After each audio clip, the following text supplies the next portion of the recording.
Vishnupad Paramahansa Paravajakacharya Stotadasata Shri Srimad Divine Grace A.C. Bhaktivedanta Swami Srila Prabhupada Ki ISKCON BBD Founder Acharya Srila Prabhupada Ki Grantaraj Srimad Bhagavatam Ki Jai Gaur Premanandi Hari Hari Bol Om Namo Bhagavate Vasudevaya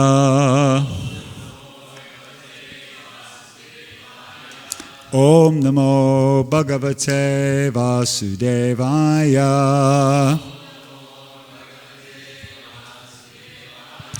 Om Namo Bhagavate Vasudevaya.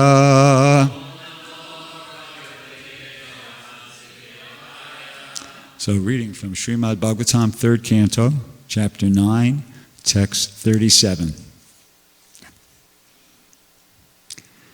Tubhyamad vichitshayam Tubhyamam vichitkitshayam Atma me darshito bahi Atma me darshito bahi Nalena salile mulam Nalena salile mulam Pushkarasya vichinvata Pushkarasya vichinvataha Tubhyamad vichikitshayam Atma me darshito bahi Nalena salile mulam Pushkarasya vichinvataha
Vaishnavis.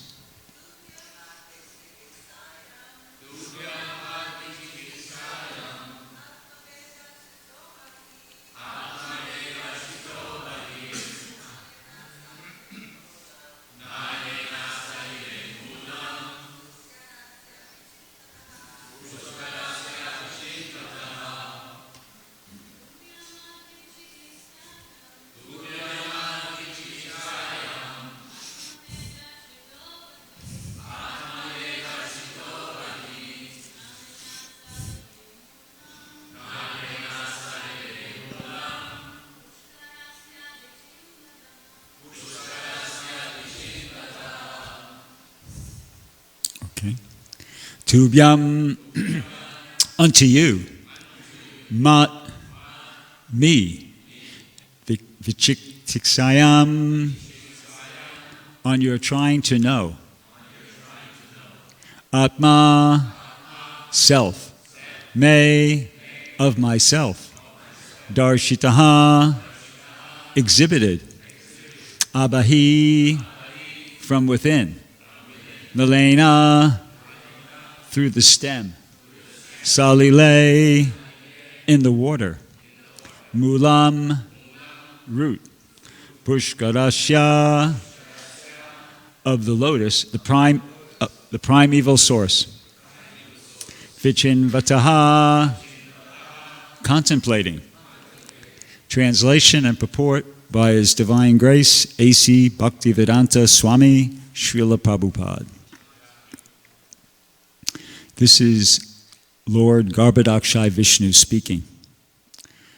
When you were contemplating whether there was a source to the stem of the lotus of your birth, and you even entered into that stem, you could not trace out anything.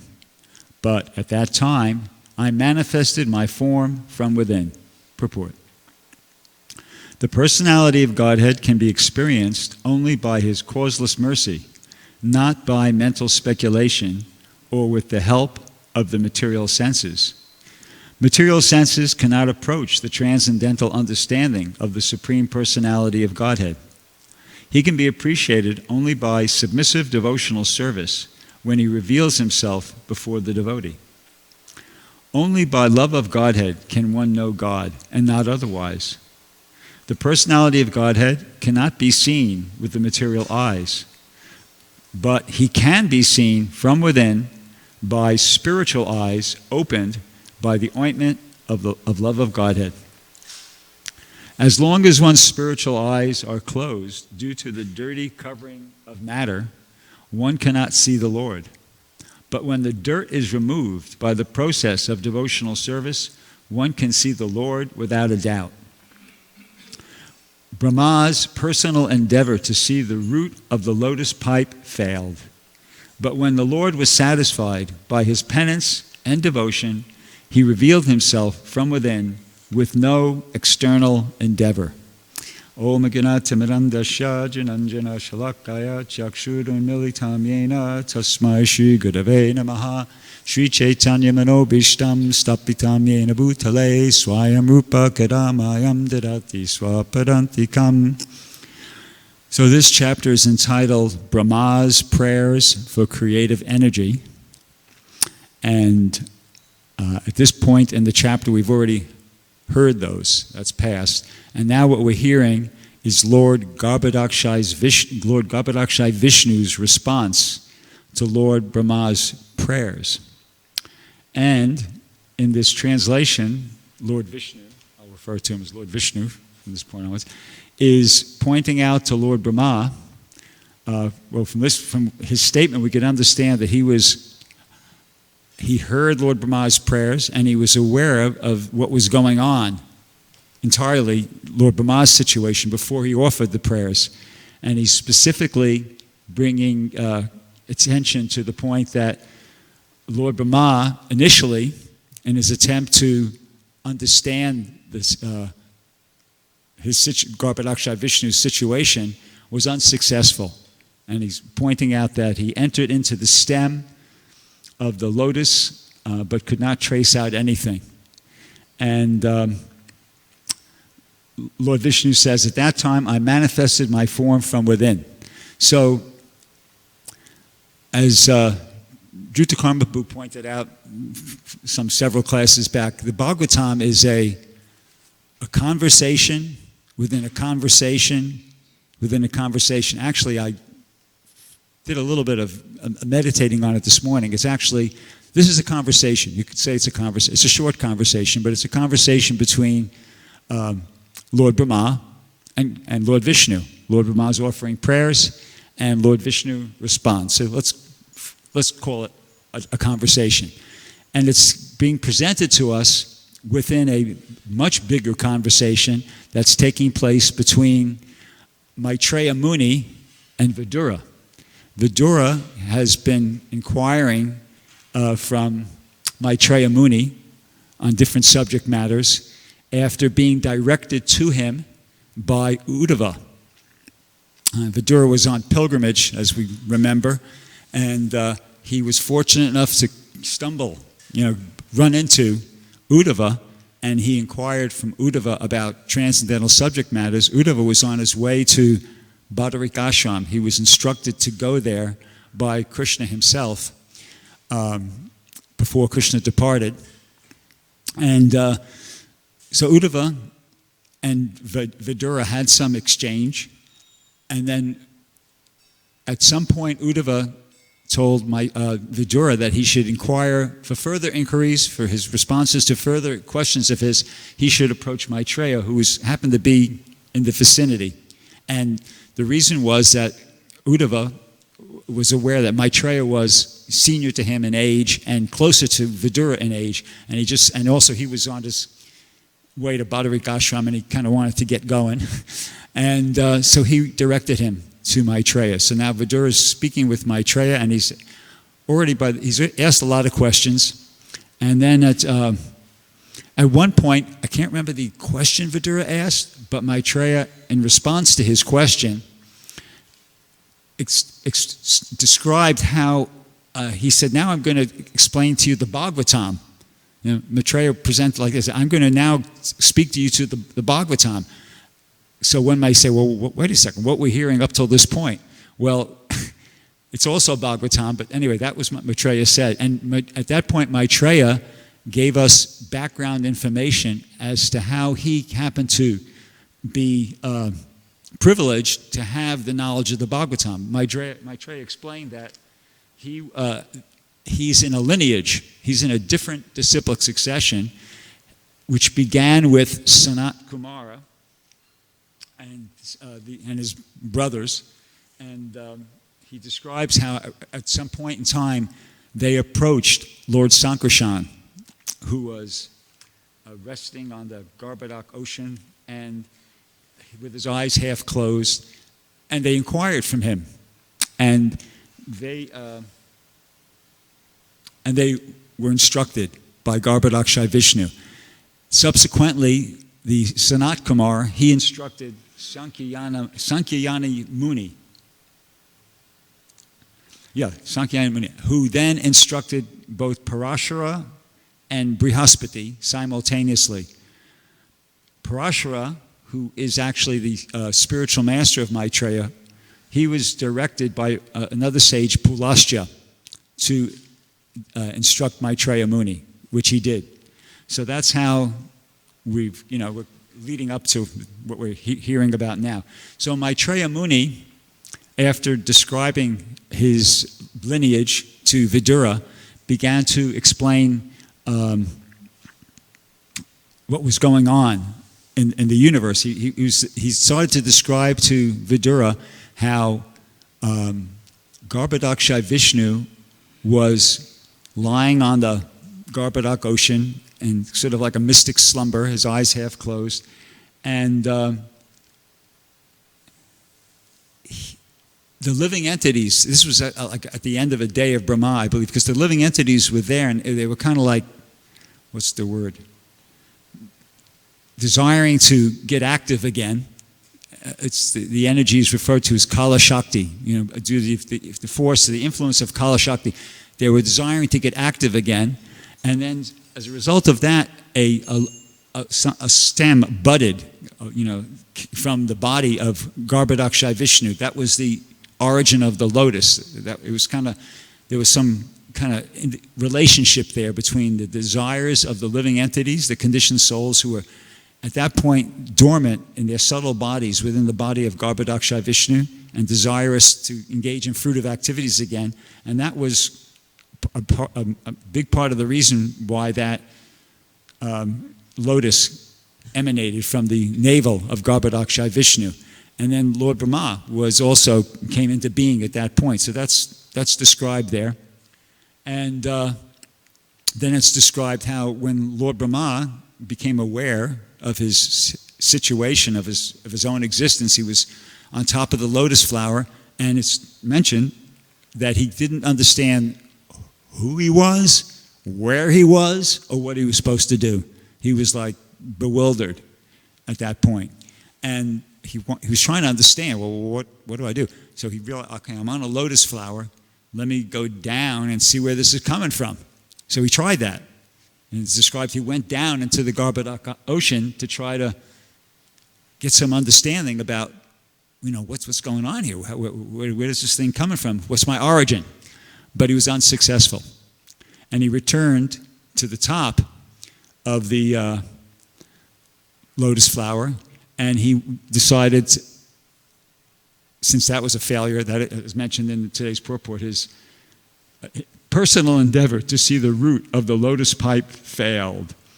But when Lord Brahma was satisfied by his penance and devotion, he revealed himself. So after his first failed attempt, he decided to enter into meditation, prayer, penance, like that. And he heard the words tapa. It doesn't mention that in the second canto. But then he did that for a long time. It's actually stated that he did it for 100 years, which is of his time. And then at that point, Lord Garbhodak, Lord Vishnu revealed to him. And that's mentioned in today's verse. It's stated by Lord Vishnu. He says, but at that time, I manifested my form from within. And that's referring to that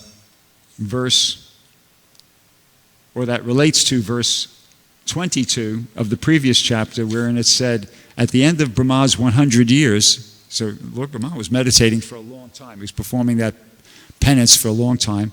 When his meditation was complete, he developed the required knowledge, and as a result, he could see in his heart the Supreme within himself, whom he could not see before with the greatest endeavor. So an important point there is that he's seeing the Supreme, Lord Vishnu, within his heart. So he's doing his meditation, and when it was complete, he's been awarded a transcendental realization. It's not like he was meditating, and then he opened his eyes and, wow, far out. No. He's in trance, and he's been awarded transcendental realization, which is enabling him to understand the transcendental form of Lord Vishnu, which he describes in his prayers, and also the overall transcendental situation that Lord Vishnu is situated in. And that's described in his prayers. So once again, it's within his heart. He's experiencing this within meditation. And this is an important thing to understand a little something about it. He hasn't fallen asleep. He's not dreaming. There's a big difference between closing your eyes and falling asleep and dreaming, right? And closing your eyes and meditating and being blessed with or awarded a transcendental realization. We can understand something about that from the Bhagavad Gita, about this state of, it's called sometimes in Sanskrit, it's referred to as samadhi or trance, and Lord Krishna says something about it in the 6th chapter of the Bhagavad Gita, text 20 through 23. He gives some description, and it goes, in that stage of perfection called trance or samadhi. So this is what we're going to hear now is what Lord Brahma was experiencing, some of the aspects of that experience he was having. One's mind is completely restrained from material mental activities by practice of yoga. Okay, so we can understand that Lord Brahma's mind was experiencing that. This perfection is characterized by one's ability to see the self, that's a capital S, okay, by the pure mind, and to relish and rejoice in the self, capital S, okay? So the person who's in this state of samadhi is experiencing directly experiencing the Supreme Lord. Goes on, in that joyous state, one is situated in boundless transcendental happiness. So it's accompanied by boundless transcendental happiness. You're having this transcendental understanding, and simultaneously you're experiencing boundless transcendental happiness. And this next phrase is really significant. It says, realized through transcendental senses. Okay. So actually we all have transcendental senses. Our senses are originally transcendental. It's not like when you become a pure devotee, you get a new set of senses. It's the same senses. Our senses are originally transcendental, but when, due to misuse of free will, when we come in when our senses, which is kind of us, when we come in contact with the material energy, the modes of passion and ignorance, they become contaminated and they don't function in the same way. So when one, as a result of engaging in devotional service, is able to purify those senses, then they are able to function again as transcendental senses, and one experiences transcendental knowledge and transcendental bliss is kind of being described in this verse here. You know? So it goes on to say, established thus, one never departs from the truth, and upon gaining this, he thinks there is no greater gain. Being situated in such a position, one is never shaken, even in the midst of the greatest difficulty. This indeed is actual freedom from all miseries arising from material contact. So all this knowledge was awarded to Lord Brahma when by Lord Vishnu. It was a reciprocation with his sincere efforts to understand him. You know, he performed the penance and devotion like that, and actually, and then he offered those prayers. But the entire, the entire description of Garbhodakshai Vishnu and his situation was something that Lord Brahma was experiencing in that state of samadhi. Because I reread that section, the previous chapter carefully, and there was no mention of him, as I said, coming out of the trance, and then looking around and just seeing everything. No, he was experiencing that from within. Now, somebody might say, ooh, that's kind of, how did he understand all that stuff, with his eyes closed? And well, that's the Bhagavatam. Sometimes Bhagavatam is referred to as Samadhi Bhashya. Bhashya means commentary, and Samadhi is what we're learning about, trance, commentary. This is like a very basic principle of Krishna consciousness, transcendental Krishna consciousness. Actually, Vyasadeva, if you remember back in the first canto, when Narada Muni came to instruct him, because Vyasadeva was feeling a little bit like, I don't know, I'm not completely satisfied. I did this, I did the Mahabharata, I did the Vedas, I did the Puranas. He produced so many Vedic literatures, but he was kind of feeling like something's, and he kind of knew what it was. He had a idea himself that what was the problem. And sure enough, what happens? His spiritual master Narada Muni appeared on the scene and confirmed that, yeah, you're right. You've neglected to directly glorify the Supreme Lord. And that's why you're not feeling completely satisfied. So you should do that now.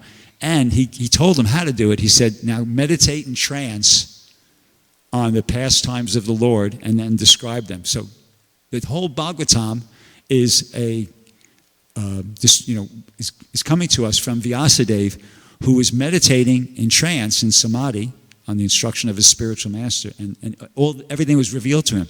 Just like everything is being revealed to Lord Brahma here by Lord Vishnu. In the same way, everything was revealed to Vyasadeva, and that's the Bhagavatam, you see. So that's kind of an important point. And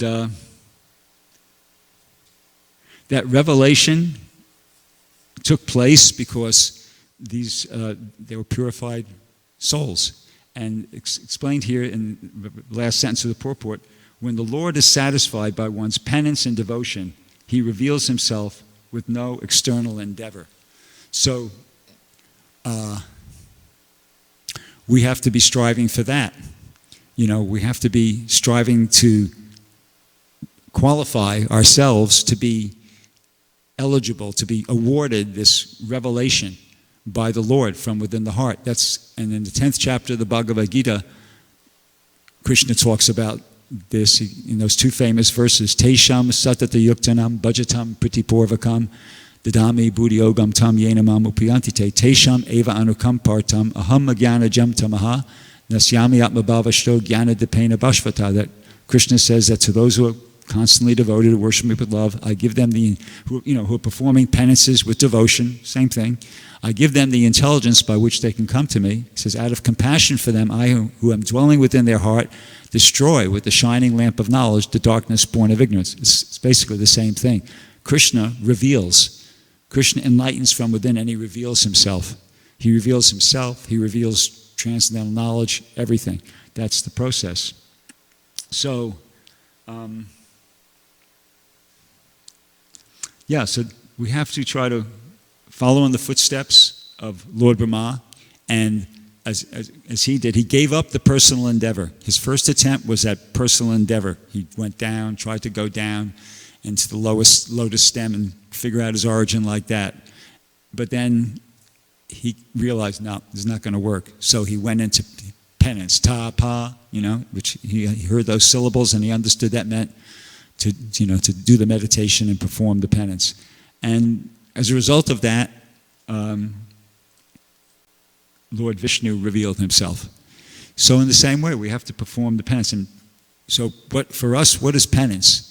Well, in the second canto of the Srimad Bhagavatam, Prabhupada gives a definition of penance. I didn't have a chance to look it up, but he explains that penance is like the strictly trying to follow the instructions of the spiritual master. That's our penance. See? Previously penance might have been like submerging yourself in freezing cold water up to the neck or being in a ring of fire. No, that's not our program.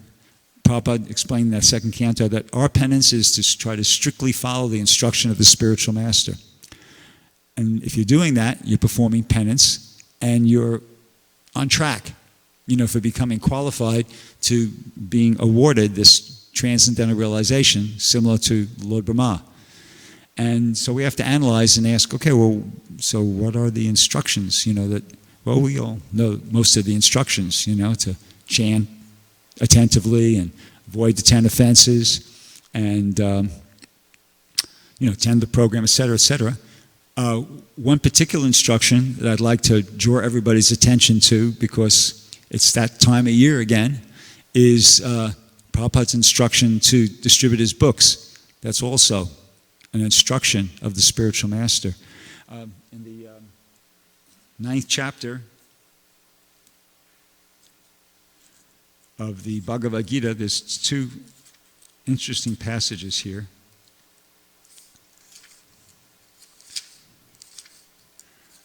And the point that I'm going to attempt to make here is that as devotees, we have to be interested in more than just our own spiritual elevation.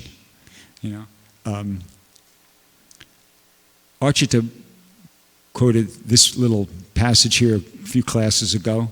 This is from Bhagavad Gita chapter 9, text 27.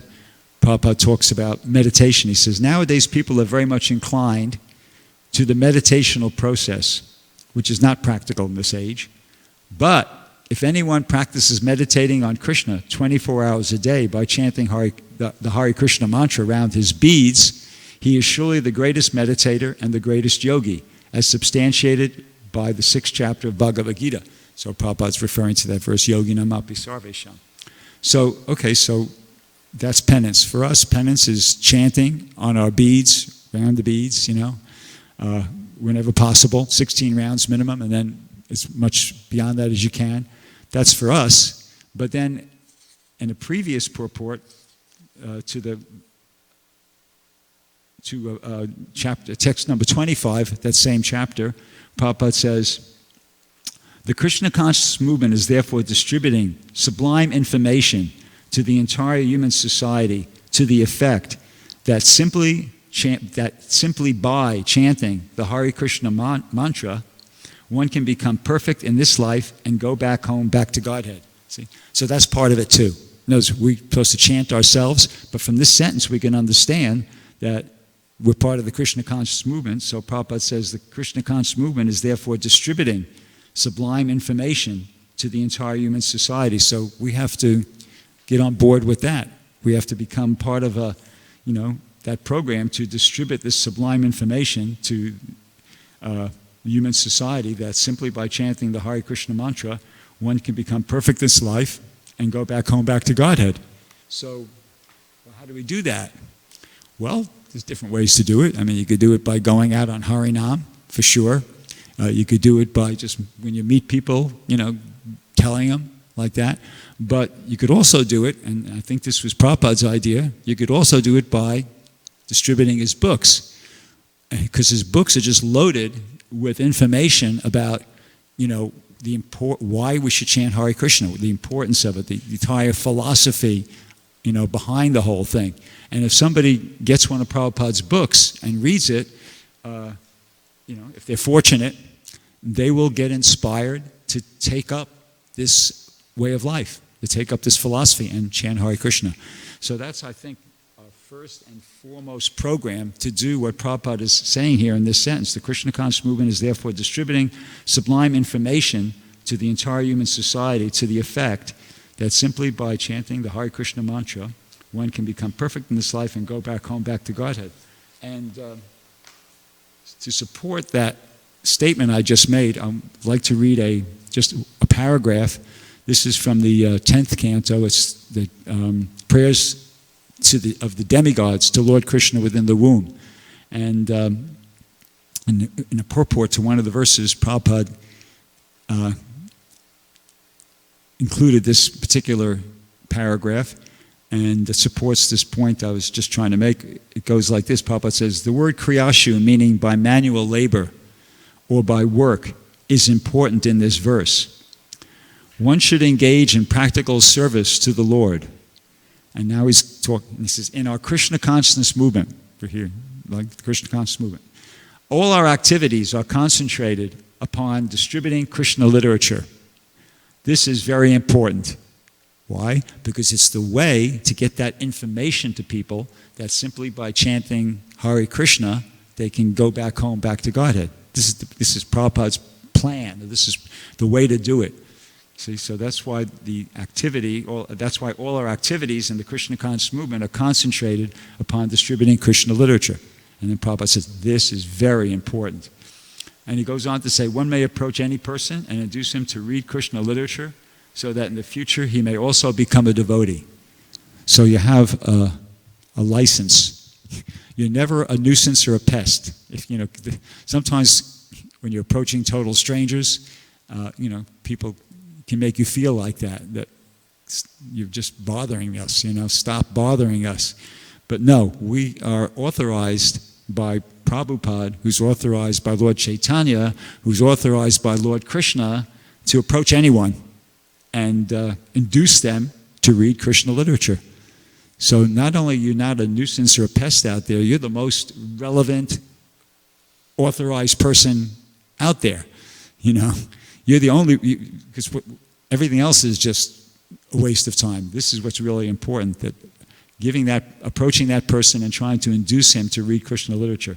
Prabhupada goes on to say, such activities are recommended in this verse.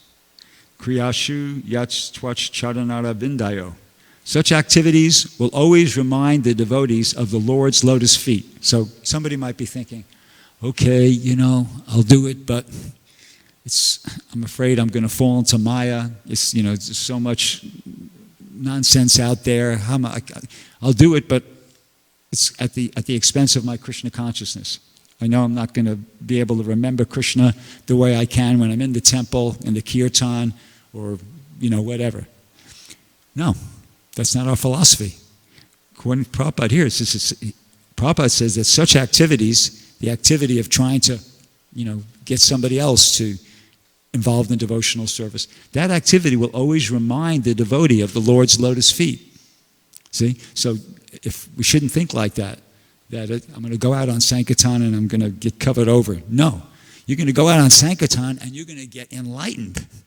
Lord Chaitanya says, Anandam buddhibardhanam, padipadam pradamitas, sarvatma snapanam padam vajay. It's the life of transcendental knowledge. The opposite is the truth. The opposite is really what happens. It's like getting into the shower in the morning, At least for me, it's 50 years now, but I experienced the same thing because I take a cold shower. So before going in there, my mind's going, no, don't do this. Not anymore. Stop. It's just like trying to not. But then once you do it, it's like, oh, I'm glad I did that. It was invigorating. Like, diving in the pool or something like that. It's, so it's like that. Before you actually get out and do it, you're feeling like, no. And even 50 years after starting Sankirtan, still, the first few minutes or before I actually get out of the car, my mind is trying to tell me, take a nap, eat something, drive away. This is not a good spot, And you just have to say, sorry. And you just get up, get out, and start approaching the people. And as I said, it's just like diving in the pool, Once you do it, you feel like, I'm so glad I did that. That's what happens, because it's transcendental. Don't let your mind cheat you out of this great opportunity to experience a lot of bliss and ecstasy in Krishna consciousness. It's really an amazing experience. Bhakti Kir, correct? He's our newest Bhakta Sankirtan, full-time Sankirtan devotee, and he's just experienced what I'm describing within the last month or so, correct? Okay, thank you. So then Prabhupada goes on to say, to further elaborate upon that same point, the point being that activity of trying to give Krishna consciousness to others will always remind the devotee of the Lord's lotus feet. Prabhupada says, by fully concentrating on distributing books for Krishna, one is fully absorbed in Krishna. This is samadhi. We heard something earlier in the class about samadhi. So this is the way to get in samadhi, to be blessed, awarded that transcendental realization, which is accompanied by transcendental knowledge and boundless transcendental happiness. This is the way to do it, by fully concentrating on distributing books for Krishna. You'll be fully absorbed in Krishna, and that's samadhi, and that's the perfection. That's the perfection of life. So, yeah, it's a great opportunity, and it's right around the corner now. Our temple president this morning was encouraging everybody. We have World Enlightenment Day, and he was saying everybody should go out and distribute at least one Bhagavad Gita. He's like the good cop. They have that thing, the good cop, I'm the bad cop. He's telling you, go out and just that one day and distribute one Bhagavad Gita, and I'm going to be the bad cop, and I'm going to say, no, you should go out if you can. Go out every day. Go out every day and distribute 100 Bhagavad Gitas. He won't be upset. And he didn't spell it out, but, if you read between the lines what he was saying, we're not worried about the Lakshmi, We're not. We have this program here. We're getting a lot of donations. A lot of our congregation are sponsoring books. There's a lot of these books are already paid for. Basically, what we have to do is just go out there, meet people, and, as Prabhupada said in this thing, try to induce them to take Krishna literature. That's all we have to do. And if they're willing to accept it, we give it to them. And if they're willing to give a donation, all the better. That's the icing on the cake. That's the cherry on top. And if they don't, that's okay. We'll give them a book. We'll give them a Bhagavad Gita or some small, literature like that. No problem. So really, we just have to, get ourselves ready to just go out there and meet the people. And the austerity is just overcoming our own mind and false ego. I mean, what is the austerity of book distribution, especially here in California? It's not cold, generally speaking. It's warm. It's sunny. So that's not a factor. Other places, that is a factor. But we have warm, sunny weather. We got a lot of people. And the only thing is that fear of kind of feeling embarrassed, humiliated, rejected. And that is, that's for real. But I'd just like to share with everybody the way I deal with that, because, I got just a plain old human mind like everybody else. I don't like being rejected. I don't like feeling embarrassed or humiliated. So the way I get around that is I start off, say I'll give you a hypothetical scenario. I'm at a parking lot, let's say, okay, a Walmart or a Target parking lot, and I'm walking up to somebody. I always start off with a compliment and a joke.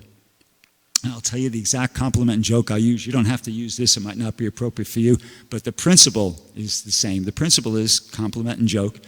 And this is actually parampara, because Prabhupada said, quoting Prabodhananda Saraswati, that the way to preach is flatter them like anything. So what I do, I have a hat, okay, and I wear it on purpose. So I'm walking up to the person, and I just, if they, don't have a hat on themselves, I say, sir or madam, I really like your hairstyle, I really like your hairstyle. And they look, because it's a compliment. People like getting complimented. So they look over, but it's not enough. It's not enough. It kind of starts to get my foot in the door, but then I go, I have my hat on, okay? And I go, I really wish I could do that. And I pull my hat off, and I make a face like, look at this, So as I compliment them, and I make a joke about myself, and it works. Practically, I'd say about 7, 8 times out of 10, I get a smile and a laugh. So, boom, you're at first base. You're in the door, you see? But if I just walk up to them cold and say, excuse me, you don't work here, right? You're just shopping? That works about 2, 3 times out of 10. Mostly they just blow right by you because you haven't done anything for them. You're asking for service. But when you give somebody a compliment and tell them a joke, you're giving them service. You're serving their subtle, false ego or whatever. You're serving them, and they like it. So that's how I get around it. So if you try that, hopefully everybody will try to go out on book distribution. It's not that big a deal. Yesterday morning I was giving a Zoom class to the devotees in Atlanta, the Krishna Life program, and they're all going out. The whole temple goes out. They're led by Mahotsa, who's like the super distributor, but all these other devotees, they're all going out and they're all doing pretty good. And they're just new devotees. So it's not like you have to be some, elevated, topmost Paramahamsa transcendentalist. It's actually, Prabhupada was wanting everybody to get out there. So we should try it, and if you try it and try that, try what I just suggested to you, you'll get into it. It'll work. You'll figure out your own exact line. You might not want to use that exact same line I used, but the principle is there. Flattery, jokes, and then you basically just hand them the book, say one thing about it, just, one thing about it that might interest them, and then just say, we don't sell the books. A lot of times people like to give a donation. It helps us print more. If you could pitch in something, that would be great. Real, nonchalant, no pressure like that. Try to do it, the whole thing, conduct the whole thing so that it's real sweet, so they really feel like they like you. Try to be as charming as you can, basically. And then just whatever happens, happens. You've done your service. Whether they are willing to accept the book and give a donation, or just accept the book, or reject the whole thing, you've done your service. You're done by doing what I just said. You're fully concentrating on distributing books for Krishna, and if you're fully absorbed in Krishna, you're on track for samadhi. So for us, it's a total win-win activity. We win if they take the books. We win if they don't take the books. You win just by going out on Sankirtan. You win. Just by going out on Sankirtan and putting in that energy to distribute the books, you're successful. And if on top of that, some books go out, which they will, you'll see, which they will, and some donate, that's even all the better. See, but for us, it's like a total win-win situation, and for them, it's an opportunity. It's the most important, actually, it's the most important moment in their life, meeting a devotee and getting the opportunity to get Prabhupada's books. That's our philosophy, right? we know it, we tend to gloss over it, but I'd rather be a Hare Krishna devotee who's chanting Hare Krishna, reading Prabhupada's books, trying to engage in devotional service, than Bill Gates, Warren Buffett, Elon Musk. Who's that other guy? Give me the other name. I think I wrote some names down here. What? There's Mark Zuckerberg, Jeff Bezos. What's the use? I'm sure they're great guys. If you met them, you probably like them and everything. But, they're multi-billionaires. But what's the use of that if you're not Krishna conscious? Time is going to go by, you're going to die, and then all they have to go, take with them, none of that money, none of the fame, none of the prestige, none of that, just reactions to their sinful activities. And unfortunately, this Kali Yuga, people are just engaged in sinful activities left, right, and center. So there you have it. Like while you're alive, you're a multi-billionaire, and everybody's, glorifying you and thinking you're so great. And then when you die, all that's gone, and you just have the reactions to the activities that you performed, which are probably going to be bad, waste. You're better off, as I said, being a simple Hare Krishna devotee, chanting Hare Krishna, following the regular principles, eating prasadam, trying to go out on Sankirtan, and maybe feeling embarrassed sometime. Big deal, Better, way better. That's a way better life than the most successful, best life in the material world. So anyway, I could stop there. Does anybody have any question? Sorry? Thank you. Sure.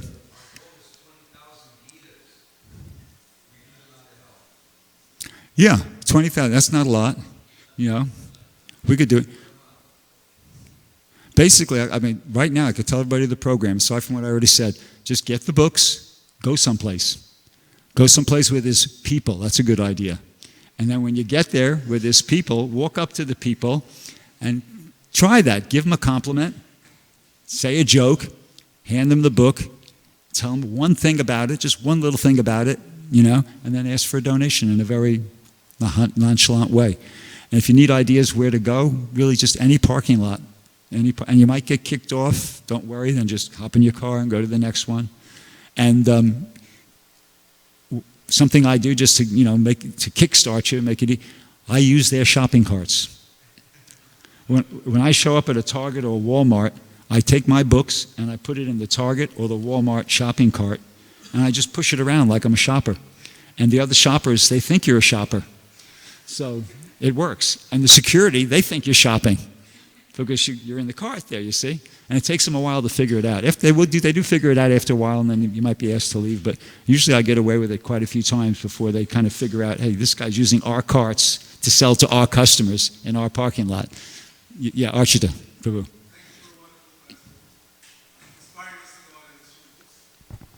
For those who have hair and can't make the hat joke, there's another one that works quite easily. You just ask them, what do you do? And whatever they tell you, ask them, are you a good one? And they always laugh. Yeah. If they say they're a doctor or a student or a professor or a policeman, just ask them, are you a good one? And they just break down laughing. Hare Krishna. Right, yeah, so there's so many different lines. Krishna will reveal to you something that you feel comfortable with that suits your personality. But that's the principle. Jokes, compliments and jokes. Okay, anybody else, anything? Thank you. Grantaraj Srimad Bhagavatam Ki Jai, Srila Prabhupada Ki Jai.